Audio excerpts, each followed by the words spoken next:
Japan's Edo period was a golden age of peace, culture, and a lot of sex.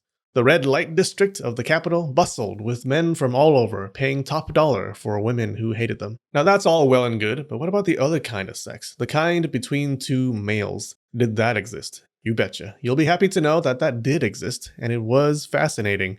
Until you find out that it was mainly sex between men and boys. So go ahead and throw up, then put on your historian thinking condom, or IUD, and you should be ready for this topic. Just a warning though, during the section on bedroom stuff, I will be describing sex acts while desperately searching for euphemisms. It was a perfectly normal thing for men to have relationships with much younger boys back then. These relationships were an important part of life. Back then, boys did not grow up straight into men. Like a caterpillar turning into a pupa before emerging as a butterfly, boys had a stage of life before that beautiful butterfly stage of manhood. Women did not have a pupa stage. Boys in this stage were called wakashu, usually translated as youth. They were no longer children. Once a boy became a wakashu, it was open season for men to target them sexually. You gotta understand, people back then, men and women, thought wakashu looked sexy as hell. There was no rule on what age boys became wakashu and what age they became men. Roughly, the wakashu range was from 11 years old to mid-20s, but there were wakashu as young as 7 and as old as 80. We'll see why the ages were all over the place later. Now, a man in a relationship with a really young wakashu was generally frowned upon, not because it was exploitation of minors, don't be ridiculous. They just thought those men had poor taste. What kind of a man goes after immature 14-year-olds? It's like saying who drinks cheap $10 wine from the supermarket, or who eats pizza with pineapple. People with bad judgment, that's who. Wakashu were considered most attractive at around 15 to 17 years old. Poets wrote about how Wakashu beauty was like cherry blossoms. It blooms quickly, but vanishes just as fast. The age of a wakashu wasn't as important as their behavior and the physical changes in their puberty-ridden bodies. One writer wrote that a wakashu reached peak beauty when pimples started appearing on his face, which seems like some weird pimple fetish, but it was because they thought pimples were a sign of sexual maturity. After that short period where wakashu made men lose it just by looking at them, a wakashu was seen as more mature, which had its own appeal. But for most people, a wakashu was past his prime the moment puberty hit him like a ton of pricks, and his perfect body was deformed by facial hair and a deeper voice. Ugh. At some point, usually around the mid-20s, a wakashu had a coming-of-age ceremony and became an adult. This made them off-limits to other adult men, no more male-male hanky-panky. Sex between men probably did exist back then, but it wasn't accepted. Men were not supposed to sleep with other men, except if they went to a male prostitute who was dressed as a wakashu, but that's a whole other topic. Now that we covered the ages of wakashu, you'll be surprised to know that age didn't matter much.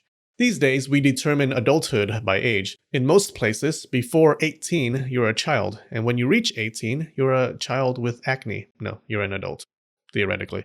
Using age to determine adulthood seems like common sense. We don't even question it. Like, how else would you do it? That's how people have always done it. Well, not quite, and not the Japanese. What made you an adult wasn't age. It was mainly clothing and hairstyle. If you were a wakashu, you wore the same type of kimonos that girls wore, ones with the inner part of the sleeves left open, including the elegant furisore, which had long, dangling sleeves. Wakashu clothing became this erotic thing. People even called a sexy wakashu a furisore, like, oh, I'd like to wrap that furisore around my body. When a boy left childhood and became a wakashu, the top of his head was shaved, giving rise to the wakashu's sexiest and most recognizable feature, the forelock. A patch of hair in front of that shaved part. They tied the hair in the back into a top knot and tied the forelock back over the shaved spot in a few different styles. Forelock fetish was real. It was like cleavage or a hard set of abs. No, really, men went crazy over the forelock. They had dreams about it, touched themselves in the dream, and then woke up and touched themselves to the memory of the dream. If you're not convinced, how about this? They often use the word forelock instead of wakashu, like, hey Tom, check out that sweet forelock at the bar, or I'd like to split that forelock in half, or easy breezy beautiful cover forelock. Okay, so now that you're an expert in wakashu appearance, can you tell me who in this artwork is the woman and who is the wakashu? Women and wakashu wear the same clothing, so they look similar. If you said this one, congrats, you spot the boy. You win my applause and a visit from the FBI. Someone with a keen naughty eye can see that little patch of skin on this person's head. That's the shaved head of a wakashu. Often in art, the only difference between women and wakashu is that little bald spot. Upon becoming an adult, a wakashu lost the furisore and replaced it with the dull men's kimono with no dangly bits, and his precious forelock was shaved. Parents sometimes had a problem with their wakashu sons being way too attractive. They would worry so much about their sons sleeping around or getting hit on by thirsty men that they would force him to become an adult early and shave his forelock, finally making him a little uglier. Because it was all about the hair and clothing and not about age, there were sometimes wakashu who were 80 years old. They just kept wearing the dress and the hairstyle and behaved like young men. You probably know some of these wakashu in your life. These boys never became adults. They just became husbands. Let's talk about what happened in these male-male relationships. It was called Shudō, or the way of youths. They called it a way, like an art, like the art of sword making. Or like Bushido, the way of the warrior. Or like the art of eating an ice cream cone without letting it melt on your hand. Like all of those things, Shudō was an art to master, a path to be pursued and perfected. So take my hand and let me lead you down this path through a magical forest of horny men. There were all kinds of customs and proper ways to act, all centered around this relationship between a man and a wakashu. And yes, there were also proper ways to behave in the bedroom. Talking about Shudō will probably take up a whole video, so we'll focus on the life of the wakashu within Shudō. Leave a like and comment if you want to see a Shudō video. As a wakashu in Edo, Japan, you were a walking man magnet, okay? You couldn't take 2 steps without tripping on a man trying to get inside your kimono. This desire was one way. Wakashu were not supposed to have desire for men. It was part of their allure. The adult men were the ones on the prowl. So, as a wakashu, if you didn't like them, why in the world would you enter a relationship? Because of compassion. If a man sincerely showed his longing, you were supposed to feel like, oh, he wants me so dearly, and look at how much he's suffering. Let's touch Pinai. A wakashu who rejected men left and right was seen as cold-hearted. It was also rude to reject a man merely because he had lower social status or small bank accounts. Of course, these were ideals. In practice, wakashu rejected men all the time, and sometimes wakashu did desire their male partners. When a man and a wakashu became a couple, they often spoke vows to each other or wrote them down. Some even went further, showing off their loyalty by stabbing their thighs or arms, tearing off a fingernail, or even chopping a finger off. Look, if you can't even cut off a finger for your partner, are you really in love? The easiest way I can explain the man-wakashu relationship is the man was a mentor who slept with you. The man gave the wakashu protection, financial help, and was a role model. In return, the wakashu gave the man respect, obedience, and his body. It seems a bit weird because today, relationships are supposed to be between equals. If there's a power imbalance, it's questionable. Like a teacher shouldn't sleep with a student without a camera crew. But in a wakashu relationship, the power imbalance was necessary. It was the main thing. The man wore the panties in the relationship. Even the attraction was one way. The man was the thirsty one, and the wakashu was the object of desire. You never saw a wakashu carry around a bottle of Aquafina, because they were not thirsty.